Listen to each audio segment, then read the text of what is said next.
Você é um discípulo de Cristo? Se sim, sabe qual a característica inegociável ele exigiu dos seus discípulos?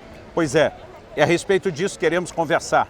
E nesse lugar onde estou gravando, a Praça de Espanha em Roma, em 2003, eu tive uma experiência com Deus que me ajuda a entender e praticar essas verdades. Fique comigo e nos próximos minutos você será abençoado pelo entendimento dessa palavra.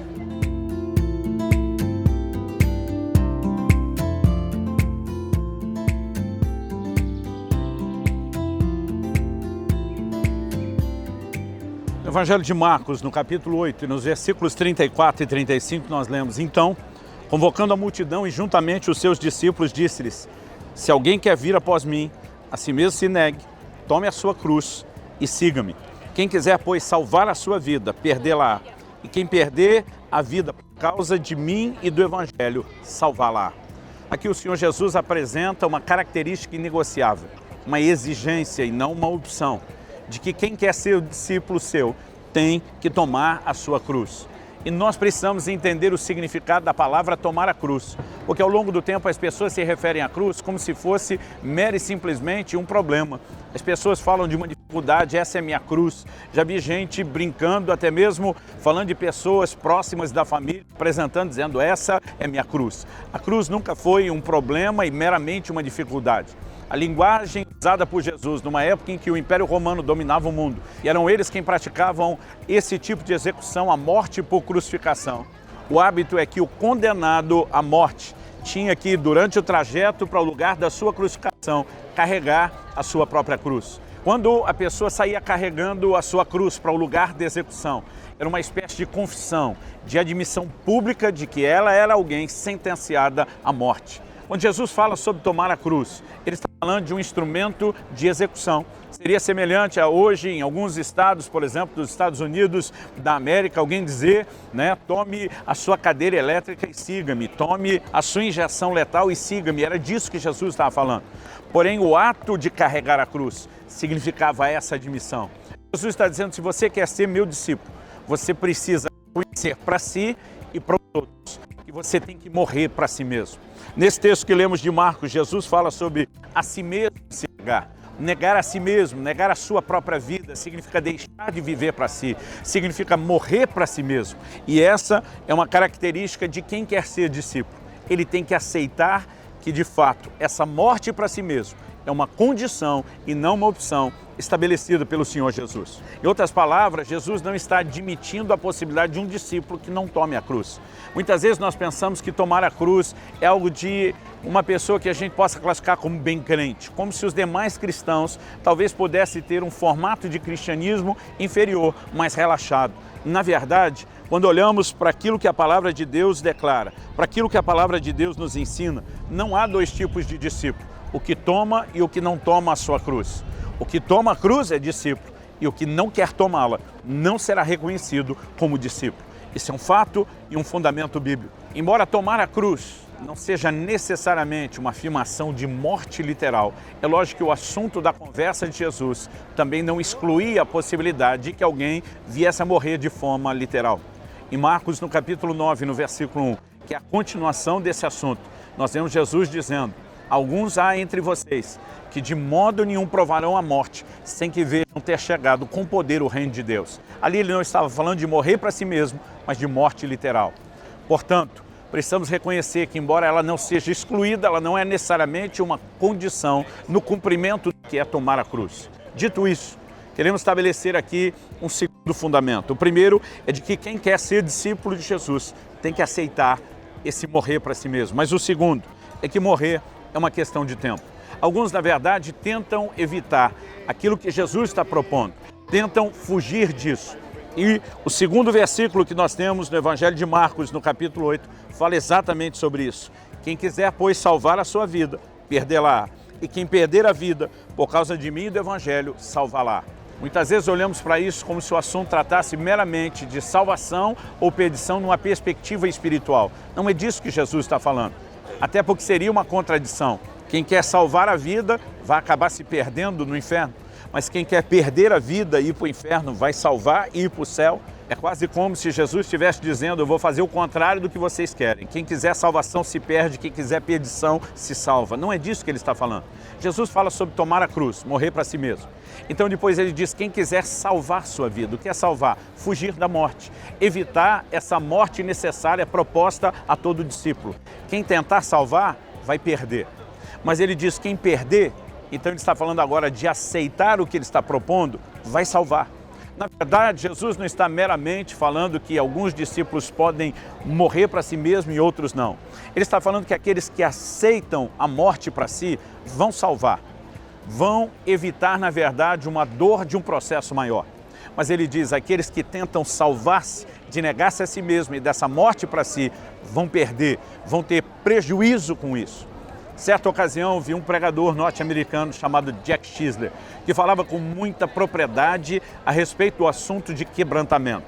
Um homem que viveu profundamente o quebrantamento e que ensinava isso com muita maestria. Me lembro de certa ocasião tê-lo ouvido, falando a respeito de Mateus 21, 43, onde Jesus diz, quem cair sobre essa pedra será despedaçado, mas aquele sobre quem a pedra cair será reduzido a pó. E ele fazia a seguinte observação, há dois níveis de quebrantamento. Um é quando alguém cai sobre a rocha. E obviamente, na referência e no contexto, a rocha é Cristo. E ele estava dizendo, quando você se lança voluntariamente sobre a rocha, é um nível de quebrantamento. Mas há um segundo nível de quebrantamento, que é quando a rocha cai sobre você. Jesus diz, aquele sobre quem a pedra cair será reduzido a pó. É um outro nível de quebrantamento, muito mais profundo do que apenas ser feito em pedaços. E me lembro da aplicação, ele dizia, quando cada um de nós luta contra o quebrantamento, luta contra negar-se a si mesmo, ou morrer para si mesmo, passaremos por um tratamento mais doloroso da parte de Deus, que visa nos guiar a esse processo. No entanto, quando aceitamos rapidamente o processo, evitaremos uma dor maior que poderia ser vivida num processo de quebrantamento como esse. Na verdade, nós temos duas opções. É quase como se na linguagem de hoje a gente dissesse, quebrantar-se por bem ou por mal, de uma forma ou de outra, isso irá acontecer. Morrer para si mesmo é uma questão de tempo. Se você é fiel ao Senhor e quer caminhar com Ele e não deu ouvidos rapidamente à proposta dEle, em algum momento Ele te conduzirá a viver essa experiência. Eu quero que a gente possa olhar para o que Jesus falou aos seus discípulos. Logo depois de falar sobre morrer para si mesmo, sobre tentar salvar a vida e assim perdê-la, ou perder a vida e assim salvá-la. Jesus falou sobre morte literal aos seus apóstolos, aos seus 12 seguidores. E diz, alguns de vocês aqui que não morrerão sem antes ver primeiro o reino de Deus chegado com poder.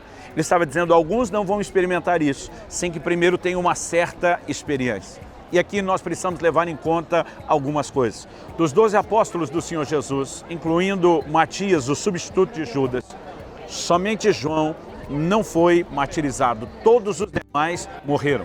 O que durante muito tempo me levou a questionar se João não era o apóstolo favorito de Jesus. A Bíblia diz que Deus não faz acepção de pessoas, mas muitas vezes eu olhava para João como se ele fosse alguém tratado de forma diferente pelo Senhor. Ele era quem reclinava a cabeça no peito de Jesus e de repente ele é o único que não foi martirizado. Nós precisamos entender que a única explicação para isso vem dessa lógica e da argumentação do ensino de Jesus e do que os evangelhos nos relatam ter acontecido com cada um. Quando Jesus foi preso, a Bíblia diz que todos fugiram. Cumpriu-se a escritura que diz, ferirei o pastor e o rebanho se dispersará. No entanto, dois deles, diz o Evangelho de João, no capítulo 18, dos versículos 15 a 17, dois deles acompanharam o Senhor de longe. Eram Pedro e João. Por que de longe? Se os guardas tentassem prendê-los novamente, eles voltariam a fugir. Mas eles estavam curiosos sobre esse desfecho. Porém, o Evangelho de João diz que João era conhecido do sumo sacerdote. E quando eles chegam no portão, a criada pergunta a Pedro, você também é discípulo dele? Isso sugere o quê? Ela está reconhecendo que João é discípulo e diz, você também é discípulo de Jesus? Pedro nega. Enquanto Pedro negou 3 vezes nosso Senhor Jesus, João entra, demonstrando a todos, dando a cara a tapa e assumindo que era um discípulo de Jesus. Ele, diferente de Pedro, não negou isso. E ele estava correndo o risco de novamente ser preso, como houve a possibilidade de ter acontecido no jardim do Getsêmani, Nós olhamos para as Escrituras e em vários elementos nós vemos que João se destaca dos demais por ter se disposto a morrer, por ter disposto a entregar a vida a Jesus. Embora correu em primeira instância, ele se dispõe, ele repensa e diz: se tiver que morrer junto, eu morro. Naquele momento ele decidiu perder sua vida e, de acordo com Jesus, ele a salvou.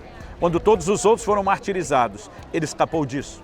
Interessante também observar que todos aqueles que tentaram salvar a princípio perderam a sua vida depois. E onde isso entra na classificação de Marcos 9, sobre ver o reino de Deus antes de morrer. João, exilado na ilha de Pátimos, porque não foi martirizado, ele tem as revelações gloriosas do Apocalipse. Ele assiste todo o cenário da vinda do Senhor, eu brinco, de camarote VIP. E somente depois de todas essas revelações é que João finalmente morreu. O que aprendemos com isso? Que se nos dispomos a dar a nossa vida pelo Senhor, vamos nos salvar de processos dolorosos. Foi nesse lugar, na Piazza de Espanha, ou Praça de Espanha, que em 2003, Deus me deu uma clareza de compreensão dessas verdades. Aquilo marcou minha vida. Eu subi e desci essas escadarias chorando. E ali, naquele lugar, decidi, como nunca antes, dar minha vida pelo Senhor. Seja mera e simplesmente, de uma forma não literal, negando-me a mim mesmo, morrendo para mim mesmo, ou indo até as últimas consequências de, por amor a Ele, um dia precisar entregar minha própria vida. Naquele dia tomei uma decisão: eu não vou tentar salvá-la, eu vou me dispor, eu vou me entregar. E eu sei que com isso, qualquer preço mais caro estaria sendo evitado, além de agradar os critérios de Nosso Senhor e daquilo que Ele exige dos seus discípulos. Que a sua decisão possa ser a mesma. Deus te abençoe.